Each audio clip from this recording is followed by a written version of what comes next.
अस्सलाम वालेकुम नाज़रीन का मैं सलीम ईवान हूँ और हाजिर हूँ एक नई वीडियो ले आपके सामने। नाज़रीन का ज़ेर नज़र जो वीडियो है इसमें सायरा बानो साहबा काफ़ी अरसे बाद जो है वो मंजर आम पे आई हैं और जो हालिया इंतखाबात हुए हैं या जो भी एक्टिविटीज़ हो रही हैं इस मुल्क में उस पर क्या फरमा रही हैं, आप ज़रा ये वीडियो देखिए फिर इसके ऊपर बात करते हैं। तो आपको कैसा लग रहा है? पहले तो आपके यानी कि जो आप इलेक्शन आ रहे हैं उसके जख्म भी हैं। पहले तो हारे नहीं लफ्ज बोले जो इलेक्शन आपको हरवाया गया है। दूसरा देखिए तो आपने मुझे सवाल ये इतना इलेक्शन का इतना खड़ाक पालने की जरूरत क्या है? जब पीटीएम का सीजन 2 ही हमने देखना था तो फिर वो सीजन चलता रहता, मतलब उसको आप उस वक्त भी एक उसको लिंकर ऑन कर लेते। अब हो तो क्या था वहाँ केपी और पंजाब में भी 90 दिन से ऊपर हो गए थे, आइन तो टूट गया था ना। तो जब एक दफा टूट गया तो फिर आगे भी तोड़ लेते हैं। उसमें ऐसी कौन सी किसने कुछ कहना था, कौन सी किसने क्या कदर लगाई थी? वापिस से सब कुछ यही अगर चलना था, मतलब वो कह रहे हैं कि मुल्क में माशी इस्तेकाम नहीं आ सकता, बहरान आएगा ये। तो इस माशी और सियासी इस्तेकाम के जिम्मेदार कौन है? क्यों इतनी सारे वादे और अपनी मोहब्बतों में मुल्क को इस नहज तक, इस अंजाम तक पहुंचाया है? पहले मेरा सवाल तो करता हूँ धरता हूँ तो यही है ना। लेकिन सायरा बानो साहिबा आप इंतखाबात हो गए, इंतखाबात हो गए, इंतखाबात हो गए, लोग जैसा भी है मैंडेट लेकर आ गए। आपने शायद पीर साहब का बयान नहीं सुना जो उन्होंने प्रेस कॉन्फ्रेंस में भी कहा था, उन्होंने जलसे में भी कहा था कि ये सारे मैनेज हुए हुए थे। सिंध को ठेके पे अगले 5 साल ठेके पर दे दिया गया था। तो फिर वो तो हम तो इनको एक्सपोज करने के लिए हम लोगों ने इलेक्शन लड़ा था। आपने एक पार्टी से उसका इंतखाबी निशान ले लिया। क्या ये मुल्क में अफरा तफरी और इंतशार फैलाना नहीं इसको कहते थे? इसको क्या कहते हैं? उसके बाद आप क्या कहते हैं? आपको एक पार्टी के इंटर पार्टी इलेक्शन तो नजर आते हैं, लेकिन मुल्क में जो यहाँ पर सारी जमातें सड़कों पर हैं वो उनको नजर नहीं आती। मैं सॉरी, पता नहीं केबल कटी हुई है, केबल का बिल नहीं दिया हुआ, कोई एड्रेस मुझे बताएं तो ताकि मैं यहाँ से पेमेंट भिजवा दूं। और मुझे हंसी आती है, बाकी मैं तो इस इलेक्शन को इलेक्शन ही नहीं मानती। ये एक एंटी स्टेट इलेक्शन है और यहाँ पर ये कि मुल्क को पता नहीं किस आग में झोंक दी है और खाना जंगी की तरफ लेके जा रहे हैं। सस्सी ने भी ख्वाब देखा था कि मुझे पुनल आसी मैं केच दी मलका थीसा तख्त ते बहसा ते वो फुला दे बिस्तलीसा। नहीं ससी खबर को के गुलाम फरीदा, उन्होंने कहा कि गुलाम फरीदा नहीं खबर ससी को कि मैं थल दे बिस तफनीसा। ख्वाब तो बड़े थे कि हमें 2/3 अक्सरियत मिलेगी, दोनों सूबों पे, पंजाब बड़े सूबे पे हमारी हुकूमत होगी और मुतलकल अनान हुकूमत होगी, लेकिन ये हुआ नहीं और ये हो ना सका। और अब ये आलम है कि वो भी नहीं और वो भी नहीं, और अब दोनों मिलके वापस उसी किस्म का इत्तेहाद बनाने जा रहे हैं। इलेक्शन कैंपेन में उन्होंने एक दूसरे पे इतने इल्जामात लगाए थे और पीडीएम की जो नाकाम नाअहल हुकूमत और वो जो 16 महीने अजाब के लोगों पर गुजरे, एक ने कहा कि अगर मैं वजीर आजम होता तो ऐसे ना होता, दूसरे कह रहे हैं कि अगर पूरा हम लोग होते तो ऐसे ना होता।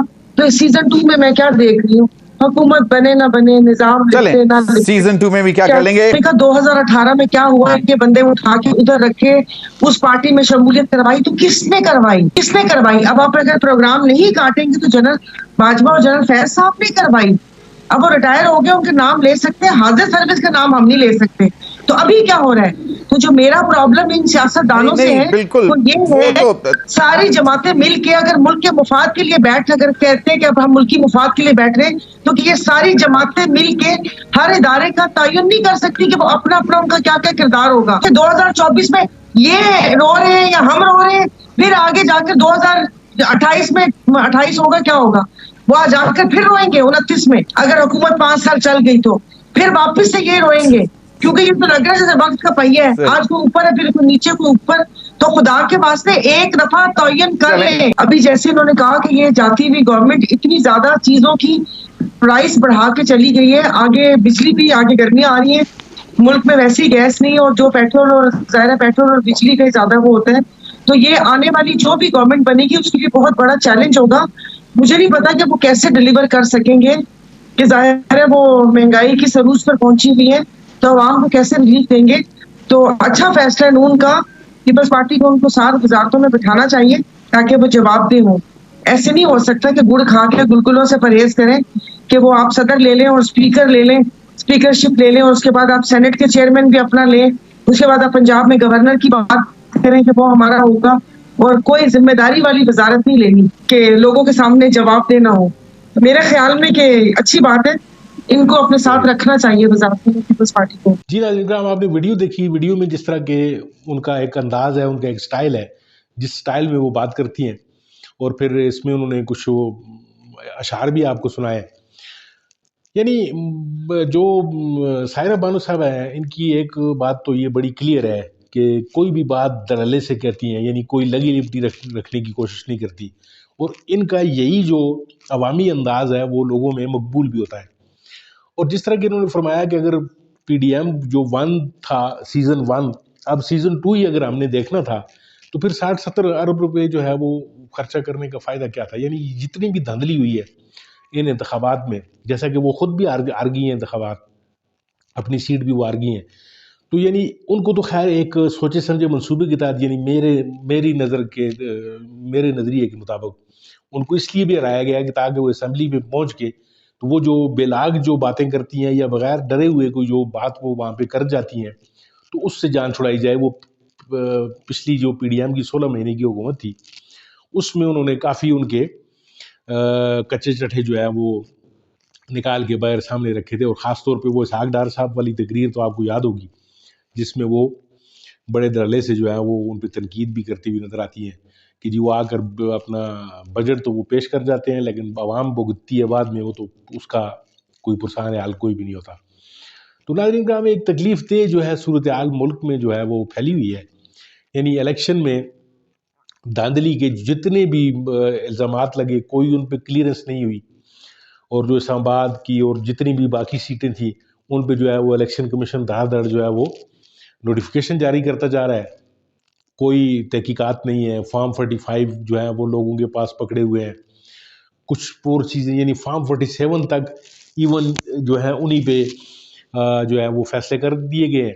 فارم 45 جو ہے وہ الیکشن کمیشن کی ویب سائٹ پہ ابھی تک وہ اپلوڈ نہیں کیے گئے کہ ان کے ساتھ جو ہے وہ مطابقت رکھتے ہی نہیں ہیں فارم جو 47 ہیں. کئی آپ شاید جو ہے وہ آپ ملاحظہ کر چکے. تو انہوں نے اسی طرح ہی کرنا ہے, کوئی کسی قسم کا کوئی پروب نہیں ہوگا, کوئی دھاندلی شاندلی کا یہ بس یہ قصہ یہیں پہ تمام ہوگا.